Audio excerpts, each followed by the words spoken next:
रात के सन्नाटे में हाईवे की गुनगुनाहट उन ट्रक चालकों के लिए एक परिचित सुकून है जो भीड़-भाड़ से बचने के लिए सुनसान रास्तों पर चलते हैं। मुंबई से बंगलौर मेरी आम रूट थी और अंधेरा अक्सर अजीब चीजें लाता था, यूएफओ, अनजान जीवों की झलकियां। लेकिन सबसे अधिक डराने वाली बात थी सड़क किनारे चलने वाले लोग, जो किसी भी शहर से मीलों दूर होते थे। मेरी पहली मुठभेड़ NH-48 पर दक्षिण की ओर जा रही यात्रा में हुई थी। एक महिला नीली साड़ी में चांदनी में नहाई सुनसान हाईवे पर चल रही थी। ये मुठभेड़ बार बार नहीं होती थी, लेकिन जब भी होती तो एक साथ होती। ये हमेशा रात में ही होती, और एक बार जब आप जान जाते कि क्या देखना है तो आप उन्हें पहचानने लगते। चांदनी में नहाए हुए, सभ्यता के किनारे पर खड़े अकेले व्यक्ति। ट्रक चालक उन्हें चांद यात्री कहते थे, लेकिन मैं उन्हें शोल्डर वॉकर कहना पसंद करता था, क्योंकि वे हमेशा उस सफेद लाइन पर चलते थे। कुछ महीने पहले एक रात एक दृश्य ने मेरे दिल को झकझोर दिया। एक बुजुर्ग महिला अस्पताल के गाउन में शोल्डर पर चल रही थी।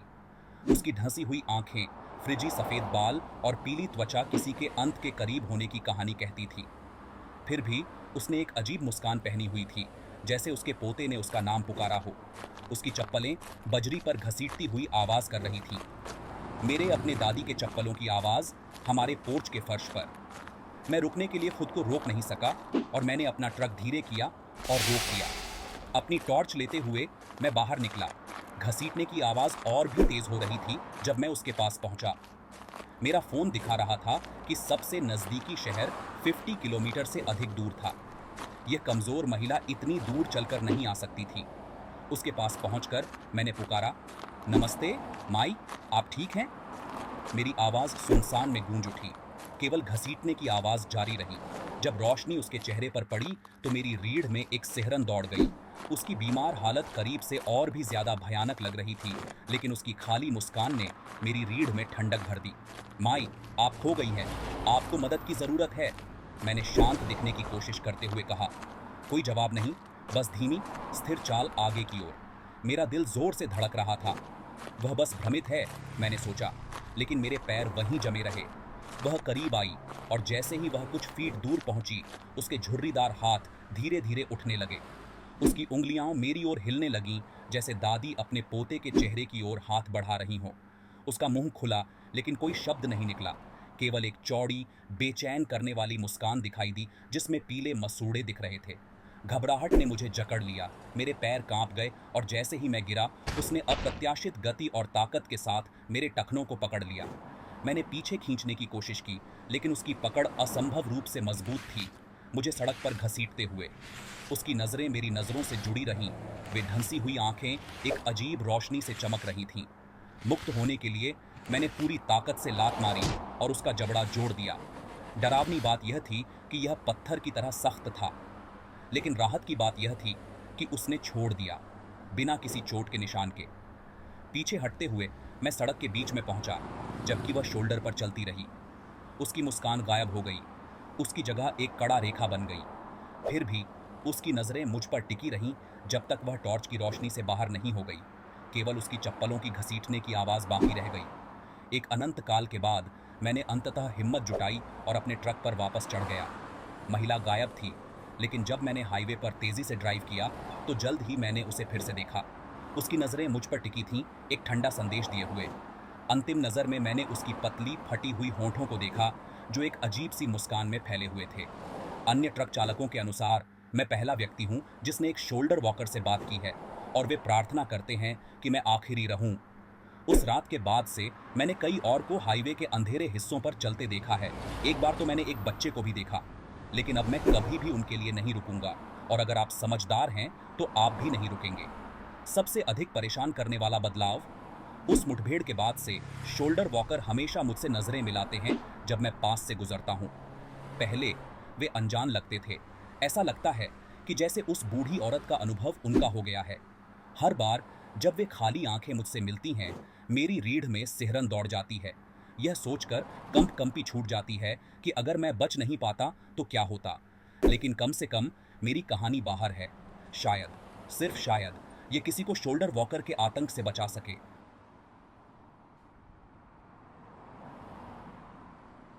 मैं राजस्थान के वीरान राजमार्गों से गुजर रहा था, जयपुर की ओर जा रहा था। मेरी कंपनी ने मेरे ईंधन की आवश्यकता का गलत अनुमान लगाया था, इसलिए मैंने आपातकालीन ईंधन भरने का अनुरोध किया। सबसे नज़दीकी अनुमोदित पेट्रोल पंप बिल्कुल पास नहीं था, इसलिए मैंने मुख्य राजमार्ग छोड़कर अपने गंतव्य की ओर बढ़ना शुरू कर दिया। रात घुप अंधेरी थी, न कोई चांदनी और न ही शहर की रोशनी, और मैंने लगभग 1 घंटे से कोई और वाहन नहीं देखा था। जैसे ही मैं सड़क पर आगे बढ़ रहा था, मैंने अपनी हेडलाइट्स की अंतिम सीमा पर कुछ देखा। मैंने अपनी गति धीमी की और जैसे ही मैं पास आया, मैंने ब्रेक लगा दिया। मुझे विश्वास नहीं हो रहा था कि मैंने क्या देखा था। मैंने उलटा चलना शुरू किया, अपने शीशे में देखते हुए, जब तक कि मुझे ब्रेक लाइट्स की लाल रोशनी में उसका सिलहूट दिखाई नहीं दिया। मैंने हैंड ब्रेक खींचा, अपनी जैकेट पहनी, टॉर्च उठाई और बाहर निकल गया। मैं अपने ट्रक के पीछे गया और उस पर रोशनी डाली। वहाँ एक सिरकटी, खाल विहीन, कुचली हुई लाश पड़ी थी। मैं जम गया, मेरा जबड़ा खुला रह गया। मैं वहाँ सड़क के बीचों बीच ठंडी स्थिर हवा में खड़ा था और केवल अपने ट्रक की गुनगुनाहट की आवाज़ सुनाई दे रही थी, जो लगभग 50 फीट दूर था। मांस और हड्डियों के ढेर से भाप निकल रही थी। वहाँ कोई फर नहीं था, न ही कपड़े, बस एक पूर्ण रूप से इंटैक्ट पसलियाँ और कुछ असंबद्ध हड्डियाँ थीं जो लिगामेंट द्वारा जुड़ी हुई थीं। मैंने पुलिस को बुलाने का विचार किया, क्योंकि पसलियाँ किसी मेरे आकार के व्यक्ति की लग रही थीं, लेकिन वहाँ कोई सेल सेवा नहीं थी और सबसे नज़दीकी शहर लगभग 80 किलोमीटर दूर था। जब मैंने अपना फ़ोन वापस रखा तो मैंने अपनी रोशनी चारों ओर फेरी और देखा कि सड़क के अंत में कुछ गीदड़ मुझे घूर रहे थे। वे बाड़ के माध्यम से आकर मेरी ओर दौड़ने लगे।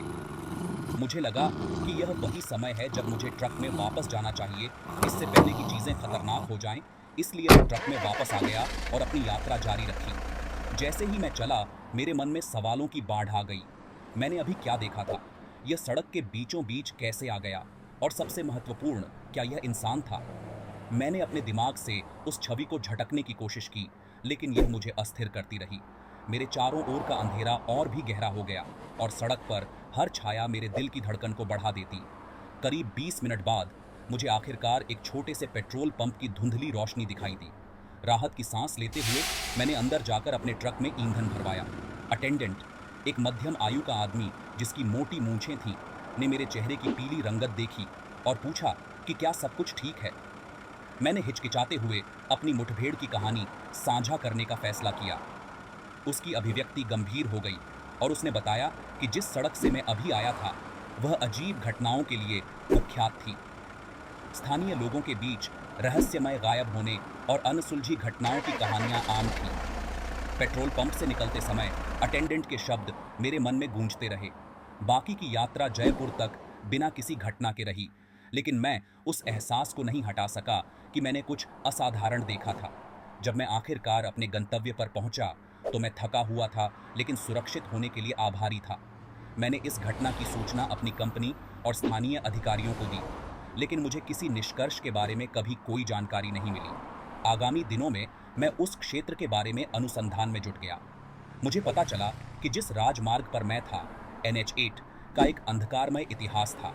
वहाँ अनसुलझे घटनाओं, लापता व्यक्तियों और यहाँ तक कि भूतों की रिपोर्टें भी थीं।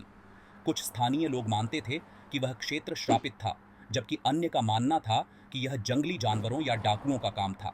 लेकिन इनमें से कोई भी व्याख्या उस चीज़ से मेल नहीं खाती जो मैंने देखी थी। आज तक मैं नहीं जानता कि वह कुचली हुई लाश इंसान थी या नहीं।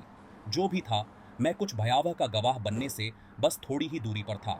मैंने खुद को यह समझाया कि शायद यह एक हिरण था जो राजमार्ग पर तेज रफ्तार ट्रक से टकरा गया था, जिससे यह भारी नुकसान हुआ। लेकिन पीछे मुड़कर देखने पर मैंने कभी भी किसी रोडकिल को बिना खाल के नहीं देखा। उस रात की याद आज भी मेरी रीढ़ की हड्डी में सिहरन भर देती है और मैं उस मार्ग से जितना हो सके बचने की कोशिश करता हूँ। राजस्थान के अकेले राजमार्ग पर उस रहस्यमय रोडकिल द्वारा पीछा किए जाने का डर। इस भयावह मुठभेड़ के बावजूद जीवन चलता रहा, लेकिन हर बार जब मैं किसी वीरान राजमार्ग से गुजरता हूँ तो मुझे एक डर का एहसास होता है। उस घटना ने मुझ पर एक स्थायी प्रभाव छोड़ा, यह याद दिलाने के लिए कि चीज़ें कितनी जल्दी साधारण से असाधारण हो सकती हैं। मैंने अपनी कहानी दोस्तों और परिवार के साथ साझा की, लेकिन उनमें से अधिकांश संदेहवादी थे। कुछ ने सोचा कि मैंने कल्पना की थी, जबकि अन्य ने सुझाव दिया कि यह सिर्फ एक जानवर की लाश थी। फिर भी उस सिरकटी, खाल विहीन लाश की छवि मेरी स्मृति में जमी हुई है।